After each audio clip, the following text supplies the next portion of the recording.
Climate change is a global challenge that affects every country, especially developing nations like Nigeria, with its impact visible across all strata of national development. With the growing carbon emission due to industrialization and urbanization, it is important for Nigeria to adopt a just, equitable, and inclusive climate change agenda, as well as sustainable financing to mitigate daunting effects and enhance resilience of its ecosystem in line with the resolutions reached at the COP28 UN Climate Change Conference held in Dubai last year. This was part of positions reached at a multi-stakeholders national consultative dialogue which held on Wednesday in Abuja. Let's now join Clearview News Gloriata for details. Climate change is a global challenge that affects every country, especially developing countries like Nigeria. Nigeria has experienced the effects of climate change in the forms of threatened agriculture and food security, water stress, floods and droughts, rising sea levels, and stressed ecosystem. At the COP28 UN Climate Change Conference, which held from 30th November to 13th December 2023 in Dubai, the United Arab Emirates, world leaders, delegates and stakeholders across the globe, dissatisfied with the slow progress across all areas of climate change action, reached a resolution to call on governments to speed up the transition away from fossil fuels to renewables such as wind and solar power in their next round of climate commitments. Over the years, the federal government has been taking steps to address climate change through policies, regulations, and international agreements.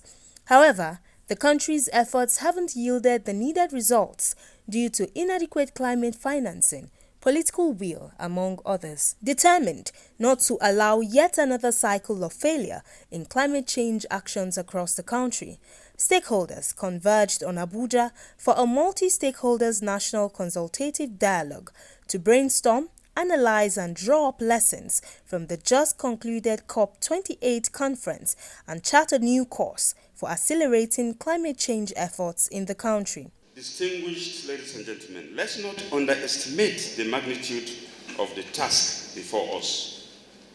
Climate change is not a distant threat. We've seen what has been happening in terms of floodings, in terms of other natural disasters affecting us. Thus, it is an immediate reality.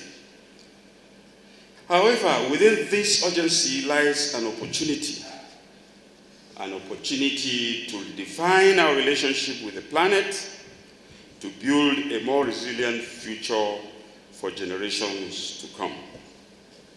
Together, we can build a nation that leaves behind a legacy of environmental responsibility and sustainable progress.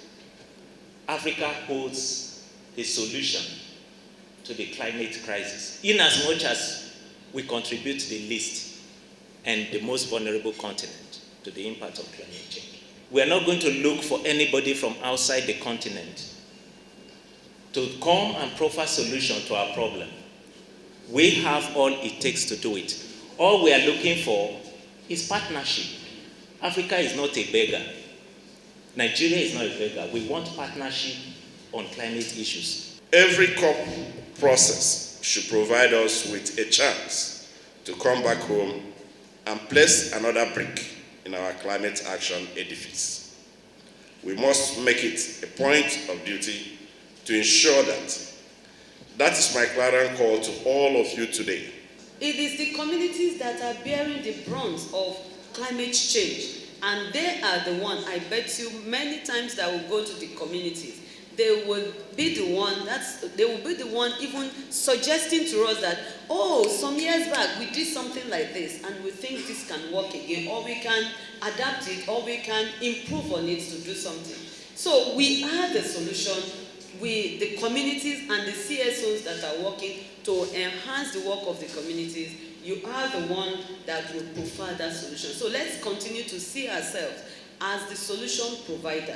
This dialogue is happening at a time when our continent, across all the 5 sub-regions, is being devastated as a result of climate change. We are also at the midpoint of the 2030 Sustainable Development Goals agenda, which calls for urgent need to build resilient African society against climate change. Earlier, the Climate and Sustainable Development Network presented a Patron Award to House of Representatives member representing Ikwano Umuahia North and South Federal Constituency, Abia State, for his contributions in accelerating climate change efforts in the country. Gloria Atta, reporting for Clearview News.